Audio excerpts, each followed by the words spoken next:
የምርሽና አዴ እና ሻንቺ ምን አልሽ? ሊዱ ምን እያደረግሽ ነው? ልቀቂያት። ሊዱ በማይገባሽ አትግቢ። አዴን ታፈቅራታለህ ወይስ አታፈቅራትም ነው ያሉት? እስከዛሬ ስትጫወትብኝ ነበር ማለት ነው። ምን ያጠፋው ጥፋት? ቆይ ምን እያደረክ ነው? እኔ ጥላኝ ወደ እነ የምትሄደው? ዴቭ በእናትህ ትተኛ አትሂድ። ዴቭ እዛ ቤት የባርኮት የድሮ ፍቅረኛው መጣች። ታዲያ ባርኮት አደይን ይቅርታ ከጠየቀ በኋላ የፍቅር ጥያቄን አቅርቦላት ነበረ። እዛው ቦታ አደይ ጥላው ስትሄድ እሱ እዛው በመቀመጥ የድሮ ፍቅረኛው ትመጣለች። ታዲያ ሲያያትም አላመነም ነበረ። እንዴት መጣሽ በማለትም ጠየቀ።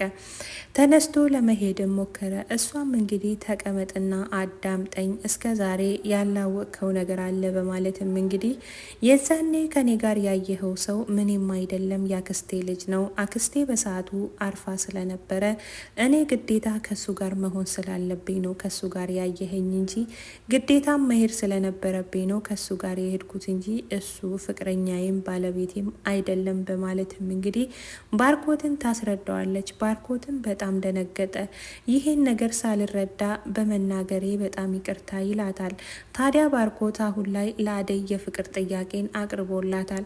አደይም ከዛ በመመለስም ቤት ውስጥ እንግዲህ ከእንግዲህ በኋላ የባርኮት ፍቅረኛ ነኝ በማለትም ዳዊትንና ፍቅርን አስቆጥታለች። ፍቅር እንግዲህ በጭራሽ ወንድሜ ሰራተኛን አያገባም ስትልም ትጮኻለች። ዳዊትም እንግዲህ ለራሱ ስለሚያስባት አደይ በጭራሽ ይህን ነገር አታደርጊውም ይላል። ታዲያ ሊዲያ ወደነ ኤላ ቤት በመሄድም እንግዲህ ኤላንና ለምለምን ታጣላለች። ቁጭ ብላ ተነሽና ውሃ አምጪልኝ በማለትም እንግዲህ ለምለም ውሃ እንድታመጣላት ትጠይቃለች። ኤላ እኔ ተነስቼ አመጣልሻለሁ ቢልም ለምለም ደግሞ አይ ችግር የለውም ኤላ ያንተ ተቀመጥን ያመጣለሁ በማለት ውሃውን ጨው ቀላቅላበት ታመጣላታለች። ታዲያ ሊዲያ እዚህ ቤት እየተመላለሰች የኤላንና የለምለምን ሰላም ትነሳለች። ይህን ውሃ ስትቀምሰው ጨው መሆኑን ስታውቅ እንግዲህ እላዋ ላይ ትደፋለች። ኤላም ይህን ነገር ባየ ጊዜ ተቆጣ። እንዴት እንደዚህ ታረጊያለሽ? አሁን ከቤቴ ውጪልኝ በማለትም እንግዲህ ሊዲያ ላይ ይጮህባታል። እሷም ኤላ አይታይህም እንዴ ውሃ በጨው አድርጋ መጣችልኝ እኮ በማለትም ትመልሳለች። አላቅልሽም ከዚህ ቤት ውጪ ይላታል። ታዲያ ዳዊትና አደይም ተፋጠጡ። ዳዊት ይሄን ነገር እውነት ነው እንዴ በማለትም አደይን ይጠይቃል። አደይም በመመለስ አዝናለው ዳዊት፣ አዎ እኔ አሁን ላይ የባርኮት ፍቅረኛ ነኝ። እዚህ ቤት እየተጨኮንኩ መኖር ከብዶኛል። አሁን ግን ማንም እንዲናገረኝ አልፈልግም በማለትም እንግዲህ አይታይህም እንዴ ፍቅር በአንተ ምክንያት እየተጎዳች ነው በማለትም ለዳዊት ታስረዳለች። ዳዊት በጭራሽ ይህን ነገር ማመን አልቻለም። ታዲያ ባርኮትም የድሮ ጓደኛ ባገኘበት ሰዓት ይህን ነገር ማመን ከብዶታል። ይህን ጉዳይ ለኤላ ለማጫወትም ወደ ኤላ ቤት አመራ። ኤላ ጋር ሄዶም የሆነውን ነገር ሁሉ ነገረው። ታዲያ ቤዛ እኮ ትወድሃለች፣ አንተም ስለሷ እስካሁንም ስሜቷ አለህ ማለት ነው በማለትም ይጠይቃል። በፊት ይሄ ስሜት ይሰማኛል ብዬ አላስብም ነበረ። ገና እሷን ሳያትና የሆነውን ነገር ስትነግረኝ ግን ይህ ስሜት እንደሚሰማኝ ታወቀኝ ይላል ባርኮት። ኤላም እንግዲህ በመመለስ ኦኬ ችግር የለውም ይስተካከላል በማለት ይላል። አዎ ይስተካከላል ግን ደግሞ አደይ ይላል ባርኮት። አደይ ምን ሆነች በማለትም ኤላ ይጠይቃል። ለአደይም የፍቅር ጥያቄን አቅርቤላታለሁ ይላል። ታዲያ ይሄ ነገር እንዴት ይሆናል? ቸኮልኩ እኮ እሷስ ምን አለች በማለትም ይጠይቀዋል። እንግዲህ ባርኮትን በመመለስ እሷ አለመቀበልን ነበር ያየሁባት፣ አንተን ወንድሜ ነው ብዬ የማስበው እንጂ ፍቅረኛ ልትሆን አትችልም ማለችኝ ይላል። ይሄ መሆኑ በጣም ደስ ይላል። ታዲያ አደይ ያንተን ፍቅር ብትቀበል ይከብድ ነበረ፣ ነገር ግን ስላልተቀበለች ደግሞ አንተ ከቤዛ ጋር መሆን እድሉ አለ ይላል። ታዲያ ባርኮት ይሄን ነገር ካማከረው በኋላ ወደ ቤት ነበረ ያመራው። ቤት ሲሄድ እንግዲህ ዳዊት እሳት ለብሶ ይጠብቀዋል። ምንድን ያደረከው በማለትም እንግዲህ አንገቱን አንቆ ይጠይቀዋል። እስከ ዛሬ ተቅለስልሰ ስታወራኝ የነበረውና የሆዴን ሁሉ ሳጫውት ዝም ብለይ ስታዳምጥ የነበረው የውሸትህን ነው ማለት ነው? እንዴት አሁን ላይ አደይን ትወዳታለህ? በጭራሽ ይሄንን ነገር ካንተ አልጠብቅም በማለትም እንግዲህ ዳዊት ባርኮት ላይ ይጮህበታል። ባርኮትም ምንም ያጠፋሁት ነገር የለም አንተ ራስህን ብቻ ስለምታዳምጥ ነው እኔን ያልተረዳኸኝ በማለትም እንግዲህ ጮሆ ይናገረዋል። ታዲያ ሴቶችን በዚህ መሀል ተያይዘዋል። ፍቅርና ሊዲያ እንግዲህ አሁን ላይ ሊዲያ ስታለቅስ ስታይ ፍቅርም ሳቀችባት። አሁንም ምን ማድረግ እንዳለብሽ ልንገርሽ፣ እንደ ሕፃን ልጅ ቁጭ ብለሽ አታልቅሽና ዋጋዋን ስጫት በማለትም ትላታለች። ታዲያ በመሀል ለምለም ወደ አደይ ሄዳ ስለነበረ ሊዲያም እንግዲህ አደይንና ለምለምን በመጥራት ለምለምን ትጣላታለች። ለምለምም እንግዲህ ከእንግዲህ በኋላ ክብሬን የሚነካ ቃል ስትናገሪ ብሰማ አለቅሽም በማለትም እንግዲህ በጥፊ ልትላት ትሞክራለች።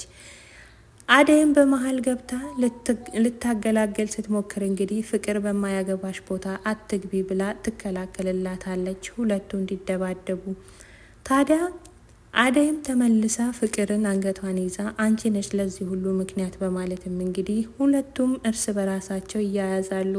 በዚህ መሀል ነበረ ዴቭ የመጣው። ዴቭ ምን እያደረጋችሁ ነው በማለትም እንግዲህ ሊያገላግላቸው ይሞክራል። ቢሆንም ግን ለምለም በጣም ተናዳ ስለነበረ ሊዲያን በጥፊ ብላት ዴቭ በጣም አዝናለሁ በማለት ይቅርታ ጠይቃ ትወጣለች። ታዲያ አደይም ደግሞ እንደዚህ ተናደሽ ልሸኝሽ በማለትም ትከተላታለች። እሷም ሸኝታት ትመለሳለች። በዚህ መሀል እንግዲህ ባርኮትም ወደ ቤት መጥቶ ነበረ። ከዳዊት ጋርም ተጫጭሆ ለምለምም ተመልሳ ወደ ቤቷ ትሄዳለች። ወደ ቤቷ በሄደችበት ሰዓት እንግዲህ ደስ የሚል ሰርፕራይዝ ተዘጋጅቶ ይጠብቃታል። ሰርፕራይዙ ታዲያ ከኤላ ነበረ። ኤላ የሚገርምና ደስ የሚል ሰርፕራይዝ አዘጋጅቶ ይጠብቃታል። ታዲያ ባርኮትና ዴቭ አሁን ላይ እጅግ በጣም ተጣልቶ ተፋጠዋል። መጨረሻቸውስ ምን ይሆናል የሚለውን እንግዲህ አብረን የምናይ ይሆናል። ታዲያ ኤላ አሁን ላይ ለምለምን ደስተኛ ለማድረግ ምንም የማያደርገው ነገር የለም። ለምለም እንግዲህ በዚህ ምድር ላይ ያለኸኝ አንድ አንተ ብቻ ነህ በማለትም እንግዲህ ኤላን ታመሰግነዋለች። ሊዲያም እንግዲህ ከዛ ቤት ተባራለች። ከዛ ቤት እንግዲህ በጣም ተናዳና ስታለቅስ ነበረ ከዛ ቤት ስትወጣ። ታዲያ አሁን ላይ ሊዲያ ተመልሳ እዛ ቤት ካልሄደች የኤላና የለምለም ሰላም ይመለሳል። ባርኮትና ዳዊትም እንግዲህ በጣም ተፋጠው በስተመጨረሻም ሁለቱም ቤቱን ለቀው ለመሄድ ይሞክራሉ። ዳዊት እንግዲህ እርሱም ወደ አክስቴ ቤት ሄዳለሁ በማለት ሻንጣውን ገትቶ ይነሳል። እንዲሁም ደግሞ ባርኮትም ወደ ሆነ ቦታ ሄጄ እመለሳለሁ በማለትም ሻንጣውን አዘጋጅቶ ሁለቱም ከቤት ሊወጡ ሲሉ እንግዲህ ሳሎን ይገናኛሉ።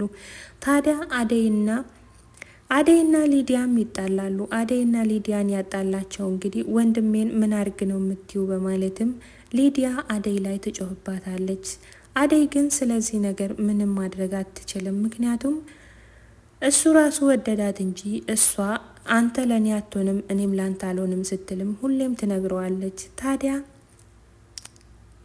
ኤላና ለምለም በጣም ደስ የሚል ጊዜ አብረው አሳልፈዋል። ወይንና ኬክ አዘጋጅቶ እንዲሁም ደግሞ ስጦታ ገዝቶላት ሃፒ በርዝዴይ ብሏታል ማለት ነው። እንግዲህ ለምለም ከረጅም ጊዜ በኋላ ልደቷ ተከበረላት። በጣምም ደስ አላት። አመሰግናለሁ በማለትም እንግዲህ ፍቅረኛዋን አመሰገነች። እንዲሁም ደግሞ ፍቅር ወንድሜ ጥለኸኝ አትሂድ በማለትም እንግዲህ የት ነው እኔን ጥለህ የምትሄደው በማለት ትላለች።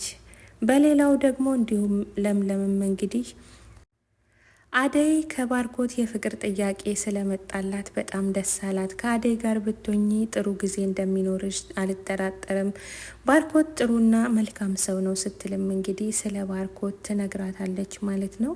አደይም ደስተኛ ሁና አዎ ግዴታ ነው ማስተካከል አለብኝም ስትልም እንግዲህ ባርኮትን ተከትላ ወደ ቤት ትገባለች። ታዲያ አደይ ይሄን ነገር ብትሰማስ ምን ልታደርግ ትችላለች የሚለውን በቀጣይ ክፍል ይዤላችሁ የሚመጣ ይሆናል ማለት ነው። የተወደዳችሁና የተከበራችሁ ውድ ቻናሌ ቤተሰቦች ታዲያ አሁን ላይ ባርኮት ቤዛ ጋር ነው ወይስ ከአደይ ጋር ነው መሆን ያለበት የሚለውን እንግዲህ በሚቀጥለው ክፍል በሰፊው ይዤላችሁ የሚመጣ ይሆናል። ለዛሬው ይዤላችሁ የመጣሁት ይህን ይመስል ነበረ። ከወደዳችሁ ላይክ፣ ሼር በማድረግ ሀሳብ አስተያየታችሁን ኮሜንት ላይ እያስቀመጣችሁልኝ እስከ ቀጣይ ፕሮግራም እንግዲህ አብራችሁኝ እያበረታታችሁኝ ከኔ ጋር እንድትቆዩ ስል አሁንም በድጋሜ በአክብሮት ጠይቃችኋለሁ። በያላችሁበት ሰላም፣ ደስታና ፍቅር ይብዛላችሁ። አደይ ሰራተኛው ተከታታይ ድራማ አሁንም እንደቀጠለ ነው። በያላችሁበት ሰላማችሁ ይብዛልኝ። ደህና ቆዩልኝ።